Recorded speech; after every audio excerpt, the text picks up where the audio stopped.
Como he abierto al público los dos jardines, el jardín de Beautiful Alamedas y el de Alcauzar, he dejado un texto escrito para que el visitante pueda leer la historia que va detrás de los dos jardines, pero igualmente quiero dejarla también de viva voz, así que empiezo.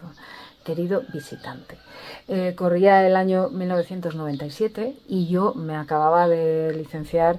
en Derecho por la Universidad de Valladolid y había terminado un máster en Administración de Empresas en ICADE en Madrid. Y todo esto, que aparentemente pues suena muy bien, realmente se había producido con un gran sufrimiento, porque yo me reconocía dentro de mí como una mujer indómita y brillante, y sin embargo estos dones no los identificaban y no se reconocían dentro de un lenguaje jurídico que no surge ni de la intuición, ni del alma, ni del corazón, sino del deseo de imponer. Y lo mismo sucede con las finanzas y con la economía. Además, yo era una niña pues sensible, perfeccionista, responsable, estudiosa, ingenua, que había caído víctima y fue diana de otras adolescentes, especialmente de una adolescente que ya desde niñas quieren acosar, derribar y quieren ejercer poder. Y me intimidaron, y lo cierto es que dio resultado, porque yo estuve muchos años sin poder ir a Castronuño. Había tenido además una relación que ahora se llama, muy bien llamada, de violencia de género con un adolescente, con un hombre joven de la extrema derecha de Valladolid. Y lo cierto es que cuando acabé el máster, la necesidad de salir de Valladolid y de este entorno era imperante. Le pregunté a un profesor del máster que dónde podía ir, porque necesitaba, yo sabía de algún modo que tenía que haber otras realidades diferentes a lo que yo había vivido. Y este profesor fue muy acertado, porque me dijo: vete a Nueva York porque allí está todo. Y así fue. Nueva York fue una epifanía, fue una revelación que luego describí en la tercera parte del Dios de las Praderas Verdes, que es un escrito detallado, descriptivo, profundo, de casi 600 páginas. Lo cierto es que en las Navidades del año 2002 vine a España, decidí pasarlas con mis padres, pero finalmente decidí quedarme y no regresar a Nueva York, con lo que me vi de nuevo atrapada y sin salida en el mismo Valladolid que me había rechazado, con lo que escribir la novela El Dios de las Praderas Verdes se convirtió en una necesidad vital, casi de vida o muerte. Necesitaba darme respuestas y averiguar por qué Nueva York me había aceptado y me había acogido en su seno como una mujer valiente, pero a la vez tierna y sensible, y como una mujer creativa, y sin embargo Valladolid me veía solo como una ciudad, como una persona débil, como una mujer débil y enferma. Así que la misma escritura de la novela me fue dando las respuestas, la narrativa, el estilo literario, el tono, el análisis profundo de las emociones humanas que se va realizando a través de la rica galería de personajes, más el análisis histórico de las élites castellanas del siglo XIX, de la Restauración, las grandes sagas familiares del Valladolid, me fueron ofreciendo respuestas y me fueron dando luz a la pregunta principal que yo me había hecho, que es la pregunta de fondo, que es: ¿dónde está Dios? ¿Dónde está Dios? Así que ese mismo Dios de las praderas verdes fue la propia respuesta. Dios estaba y Dios está en la bondad del corazón humano, en la ternura, en la sensibilidad. Dios está en aquel mundo angelical que yo veía cuando éramos niños y bajábamos en bicicleta con mi hermano Esteban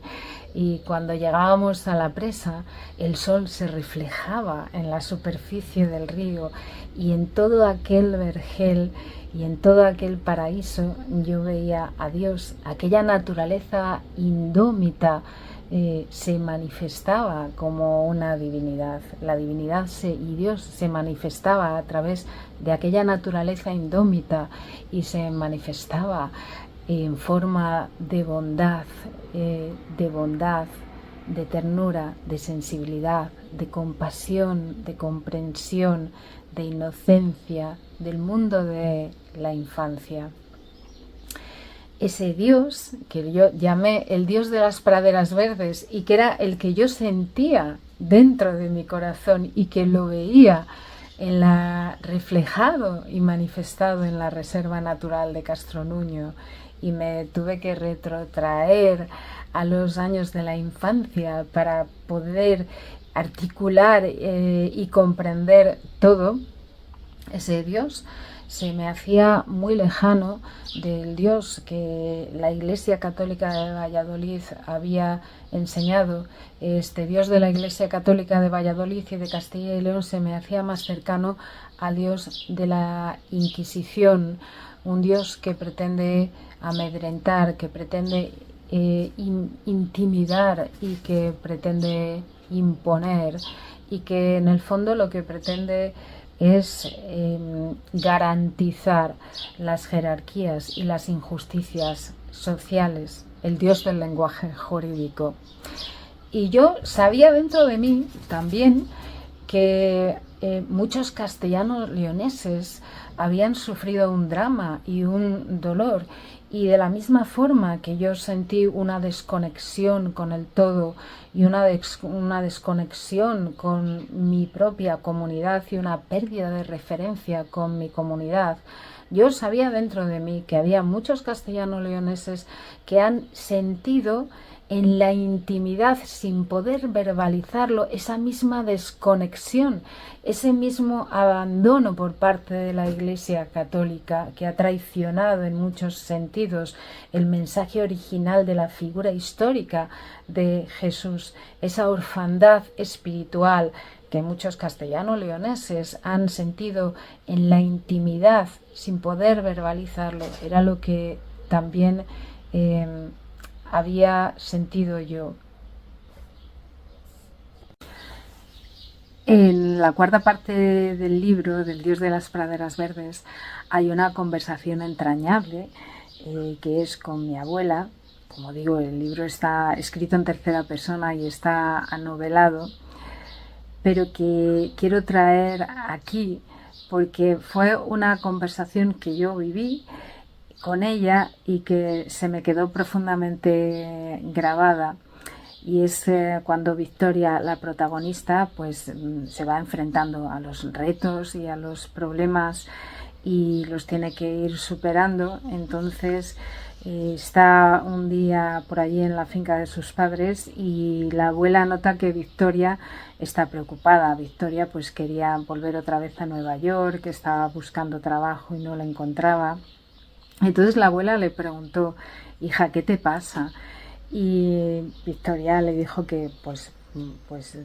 que estaba preocupada con las cosas que tenía que tenía que ir resolviendo. Y la abuela le dijo: tu hija, pídeselo todo al Señor con fe, con mucha fe, pero se lo tienes que pedir con mucha fe, porque muchas de las oraciones que salen aquí abajo no llegan arriba porque no han sido pedidas con suficiente fe. No quiero desgranar la frase y lo que es la escena, porque la abuela pone una comparación muy bonita y no la quiero desvelar aquí,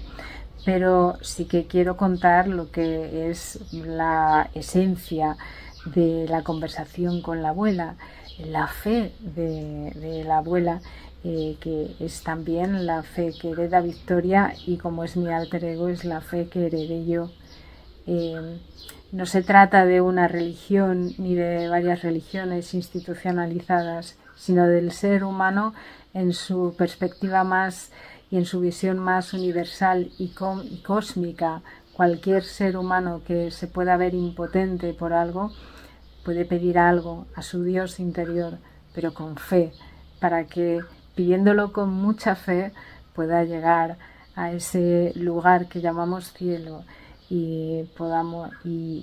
se puedan ir resolviendo los problemas que van surgiendo. Lo cierto es que terminé de escribir la novela, la publiqué y la envié a una revista de ecología profunda.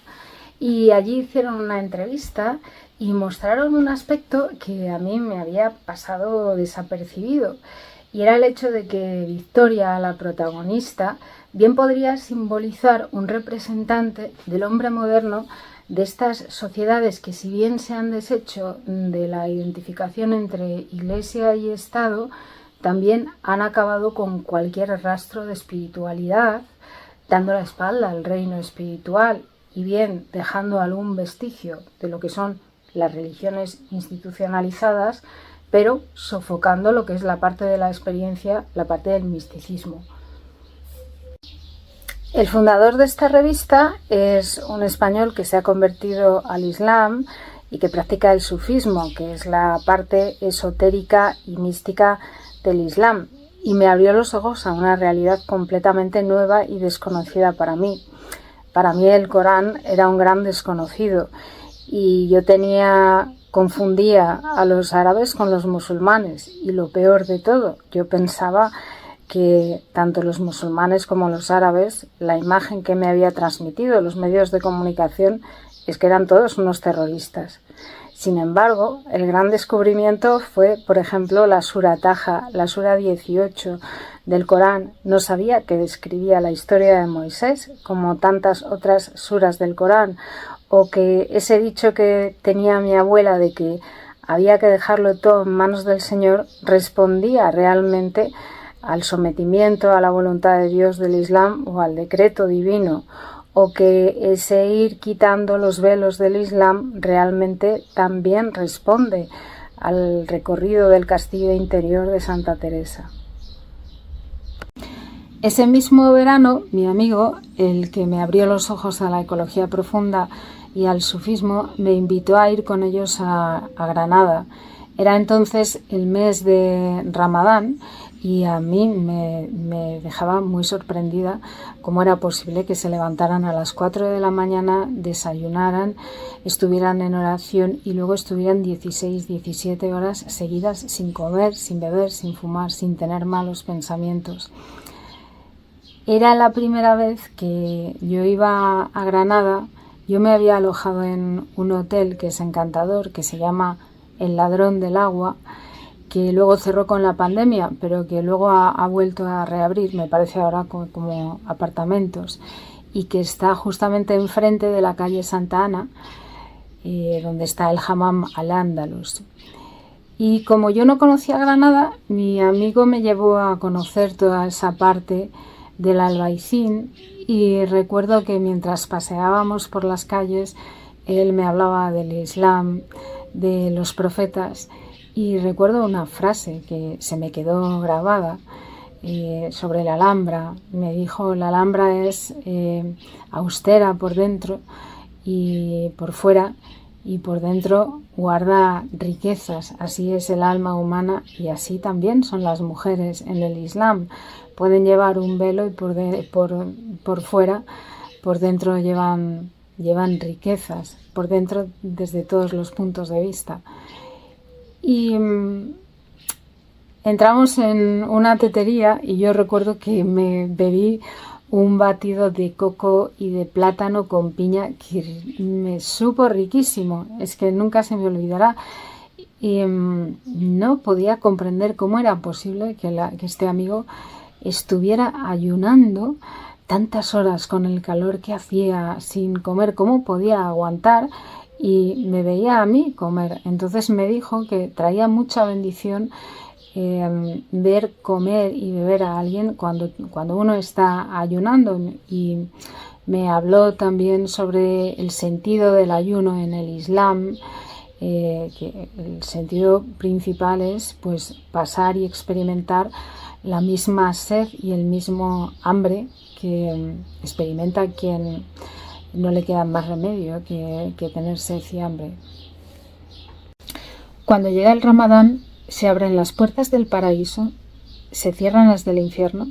y los demonios permanecen encadenados. Esta fue una frase de las otras que me dijo mi amigo paseando aquella mañana en el Albaicín de Granada. Y fue una frase que yo más adelante experimenté cuando de forma voluntaria quise ayunar, levantarme al alba, estar en oración, privarme de alimento, de agua y de malos pensamientos. Y comprobé que en el ayuno, que tiene fines espirituales, el tiempo pasa más despacio y uno está protegido de sí mismo, está protegido de sus propios impulsos, de las enfermedades del espíritu y de las inmundicias del alma. Y luego, cuando me preparé la investigación sobre Santa Teresa para presentarla en el Congreso Mundial Teresiano, me di cuenta de que era muy parecido a lo que decía la santa en las sextas moradas y casi en los desposorios espirituales, que si uno persevera con voluntad en que el alma esté unida a Dios, es más difícil que se oigan los demonios desde fuera. Se pueden oír, pero si el alma persevera, se pueden oír desde fuera, pero Dios va a hacer todo lo posible para que no entren dentro del alma. Aquella mañana mi amigo me acompañó hasta el Hammam al-Ándalus, que como he dicho estaba justamente